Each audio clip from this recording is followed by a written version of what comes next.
বাবা, দরজা জানালা তো বেশ ভালোই খুলে রেখেছো দেখছি। তা পুরোটাই খুলে ফেলো না, লোকে ভালো করে দেখতে পাবে তাতে। কথাটা শুনে আমি কিছুক্ষণ রাজুর দিকে তাকিয়ে রইলাম। ওনার এই শান্ত গলায় বলা কথাটাও যেন আমার বুকটা চিরে বের হলো। ওনার কথাটা বুঝতে একটু সময় লাগলেও ঠিকই বুঝতে পারলাম কথাটা উনি আমাকেই বলছেন। আর দরজা জানালা বলতে যে উনি আমার কাপড়কেই বুঝিয়েছেন তার বুঝতে বাকি নেই আমার। আসলে আমি শাড়ির সাথে যে ব্লাউজটা পরেছি তার গলাটা পেছনের দিক দিয়ে অনেকটাই বড়, যার কারণে আমার পিঠের সাইডটা বেশ খানিকটা দেখা যাচ্ছিল। আমার শাড়ির সাথে আর কোনো ম্যাচিং ব্লাউজ ছিল না, যার কারণেই এটাই পড়তে হয়েছে। অবশ্য চুলটাও ছেড়ে দিয়েছিলাম, কিন্তু গরমের কারণে কিছুক্ষণ আগে খোপা করেছি। রাজু আমাকে অপমান করে এটা নতুন কিছু না, তবে এরকম বাজে কথা সে আজ প্রথম বলল আমাকে। আমাকে কিছু বলার সুযোগ না দিয়েই সে আমার হাত ধরে টানতে থাকে। আসলে কি হয়েছিল দেখুন। বলছি, রাজু, আজ আমার বেস্ট ফ্রেন্ডের বিয়ের গায়ে হলুদ, আমায় যেতেই হবে। আপনি ওকে আমার সাথে যাবেন?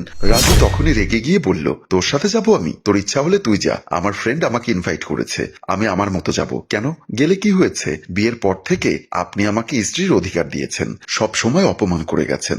ও, যাবেন কি করে? আমি গেলে তো মানুষের সাথে পরিচয় করিয়ে দিতে হবে যে আমি আপনার স্ত্রী। রাজু আর কিছু না বলে রুম থেকে বের হয়ে যায়। বান্ধবীর বিয়ের গায়ে হলুদের অনুষ্ঠান চলাকালীন এক কোণে দাঁড়িয়ে আছি। একটা ছেলে বারবার ইচ্ছাকৃতভাবে গায়ের উপর পড়তে চাচ্ছে, নিচে যেচে কথা বলতে চাচ্ছে, কিন্তু লোকজন থাকার কারণে কিছু বলতেও পারছি না। রাজুকে কোথাও দেখতে পাচ্ছি না। হঠাৎ খেয়াল করলাম আমার শাড়িটাও কোমরের সাইড দিয়ে একটু সরে গেছে। তাই এই পরিস্থিতি এড়াতে আমি ওয়াশরুমের দিকে চলে গেলাম। ওয়াশরুম থেকে এসে আয়নের সামনে দাঁড়িয়ে শাড়ি ঠিক করছি, এমন সময় অনুভব করলাম আমার পিঠে কেউ খুব বাজেভাবে টাচ করছে। আমি পেছনে ফিরে পুরোপুরি ভাবে আটকে উঠলাম, কারণ ওই ছেলেটা এখান অব্দি চলে এসেছে। কাপা কাপা গলায় বললাম, আপনি? কিন্তু ছেলেটা কিছু না বলে আমার দিকে এগোতে লাগলো। সে যখন হাত বাড়িয়ে আমার কোমর স্পর্শ করতে যাবে তখনই কেউ খপ করে তার হাতটা ধরে ফেললো। পাশে তাকিয়ে দেখি রাজু। রাজুকে দেখে আমার চোখ দিয়ে অঝরে পানি ঝরতে লাগলো। একটা স্বস্তির নিঃশ্বাস ফেললাম আমি, যেন প্রাণটা আবার ফিরে পেলাম। তাকে দেখেই বোঝা যাচ্ছে সে চরম রেগে আছে। সে ওই ছেলেটার গালে ঠাস ঠাস করে চট দিচ্ছে আর বলছে, তোর সাহস কি করে হলো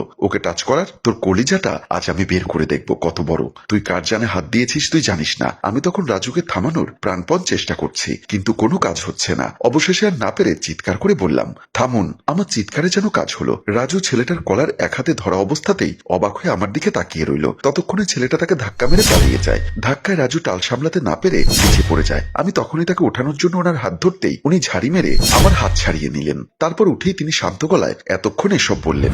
বাড়িতে ঢুকেই রাজু আমাকে রুমে নিয়ে এসে আমার হাতটা ধরা অবস্থাতেই আমাকে সামনের দিকে ছুড়ে মারে। তারপর ঠাস করে দরজা লাগিয়ে দেয়। দরজা বন্ধের শব্দে আমি কেঁপে উঠি। আমার কপালে যে আজ দুঃখ আছে তা বেশ ভালো করেই বুঝতে পারছি। তার চেহারা দেখে আমার হাত পা কাঁপছে। আজ অব্দি তাকে আমি এভাবে রাখতে দেখিনি। এখন কি করবে কে জানে। সে আমার দিকে এগিয়ে এসে আমার মুখটা তার উল্টো দিকে ফিরিয়ে তার হাত দুটো দিয়ে আমার দুটো হাত সামনের দিকে চেপে ধরে আমার পিঠটা বুকের সাথে ঠেকিয়ে তার সাথে মিশিয়ে নিল। তারপর তার থুতনিটা আমার কাঁধে রেখে বেশ শান্ত গলায় বলল, তা কি যেন বলছিলে তুমি তখন? ঠিক শুনতে পাইনি, কাইন্ডলি আবার রিপিট করো তো। আমি এদিকে রীতিমতো কাঁপছি। আমি জানি তার এরকম শান্তভাবে কথা বলার মাঝেও লুকিয়ে আছে প্রচুর রাগ, কারণ এই কদিনে তাকে এতটুকু আমি চিনেছি। সে এবার আমাকে ওই অবস্থায় দেওয়ালের সাথে জোরে চেপে ধরলো। তারপর সে তার মাথাটা আমার মাথার সাথে চেপে ধরে খুব রেগে চিৎকার করে বলল, কি হলো, কথা বলছিস না কেন এখন? হ্যাঁ, তখন তো খুব জোরে চিৎকার করে আমাকে থামতে বলছিলি, তা এখন বল না থামতে। বল কি হলো, চিৎকার কর এখন। আমি এবার কেঁদে কেঁদে বললাম, রাজু কি করছেন কি? ছাড়ুন, আমার খুব ব্যথা লাগছে, প্লিজ ছাড়ুন আমাকে। কেন,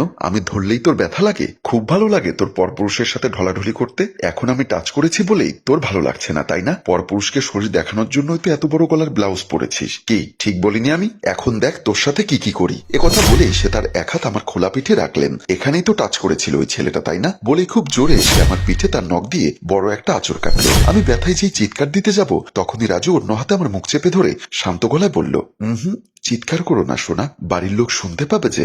এখনো তো আরো অনেক কিছু করা বাকি, এটুকুতেই যদি চিৎকার করো তাহলে কিভাবে হবে বলো তো? পিঠের ব্যথায় আমার চোখ দিয়ে অঝরে পানি পড়ছে। চিৎকার করে কাঁদতে মন চাইছে আমার, কিন্তু রাজু আমার মুখে তার হাত দিয়ে চেপে ধরে রাখায় তাও পারছি না। আর না পারছি তাকে কিছু বলতে। আমি এবার কোনো রকমে কেঁদে বললাম, প্লিজ রাজু, আমাকে আর কিছু করবেন না, আমার ভুল হয়ে গেছে, আর এমনটা হবে না। আমার সত্যিই খুব ব্যথা লাগছে।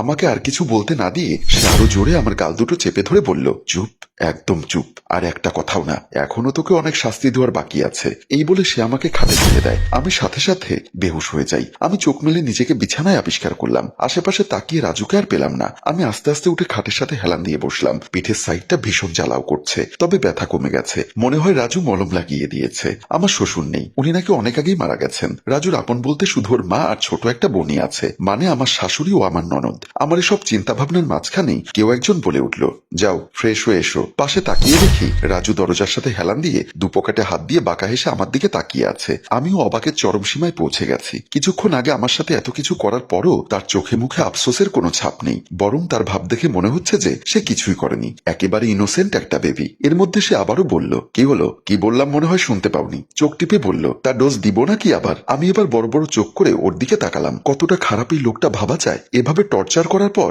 কোনো সহানুভূতি তো দেখাচ্ছেই না, উল্টো আরো হুমকি দিচ্ছে। নিজের দিকে তাকিয়ে দেখি আমি এখনো শাড়ি পরা অবস্থাতেই রয়েছি। ওর মার খাওয়ার আর কোনো ইচ্ছা আমার নেই, এমনিতেই অনেক দুর্বল লাগছে। তার উপর সেই সকালে যে খেয়েছি, এখন পর্যন্ত আর কিছুই খাওয়া হয়নি আমার। কোন রকমে বিছানা ছেড়ে উঠে ওয়াশরুমের দিকে পা বাড়ালাম।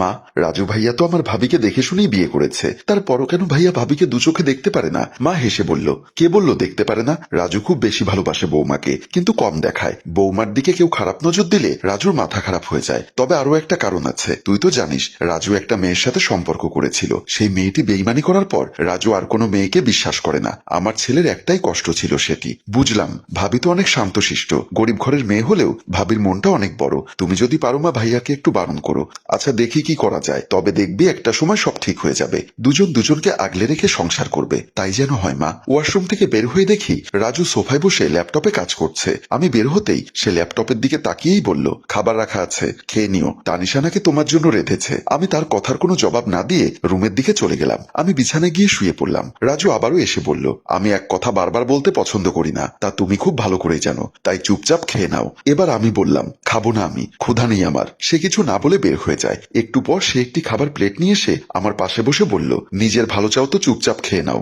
আফটার অল তুমি না খেয়ে অসুস্থ হলে আমি টর্চার করব তার উপর। আমি যেই কিছু বলতে যাব অমনি সে তার এক হাত উঁচিয়ে ঘড়ির দিকে তাকিয়ে আবারও বলল, জাস্ট 30 সেকেন্ড, এর মধ্যে খাওয়া স্টার্ট করবে, না হলে কি করব তা খুব ভালো করে জানো তুমি। আমিও আর কথা বাড়ালাম না, কারণ আমি জানি এখন কথা বললে আমার কপালেই দুঃখ আছে, আর এমনিতেও আমার খুব ক্ষুধা পেয়েছে। তাই চুপচাপ খেতে যাব, তখন রাজু হাত দিয়ে আমাকে খাইয়ে দিতে এক লোকমা মুখ বরাবর ধরে। আমি বেশ অবাক হই তাতে। তাকিয়ে আছো কেন, হা করো। আমি হা করতেই সে খাইয়ে দেয়। সে ভাত কসলাতে কসলাতে বলল, আর কখনো এরকম করে কারো সামনে যাবে না। তোমার প্রত্যেকটা অঙ্গ শুধু আমি দেখব, যেখানে স্পর্শ করার আমি করব, অনেক ভালোবাসবো, আদর করব, গালি দিব, শাসন করব, সবটাই একান্ত আমি। আর তখনকার জন্য সরি। আমি হা করে তার দিকে চেয়ে আছি। আর স্ত্রীর প্রতি স্বামীর অন্য লেভেলের ভালোবাসা দেখিয়ে আমাদের গল্প এখানেই শেষ হয়। সম্মানিত ভিউয়ার্স, আসলে কিছু কিছু ভালোবাসা বোঝা বড় দায়। কোনো স্বামী চায় না তার স্ত্রীকে কেউ খারাপভাবে দেখুক আর বাজে স্পর্শ করুক। সকল ভালোবাসা হোক পরিবারের জন্য। গল্পটির ভাবনায় হাশেম রাজু, পরিচালনায় এইচ.এম. কানুন ও চিত্রগ্রহণ ইফতি হুসাইন। গল্পটি ভালো লাগলে লাইক, কমেন্ট ও শেয়ার করে অন্যকে দেখার সুযোগ করে দিন। ধন্যবাদ।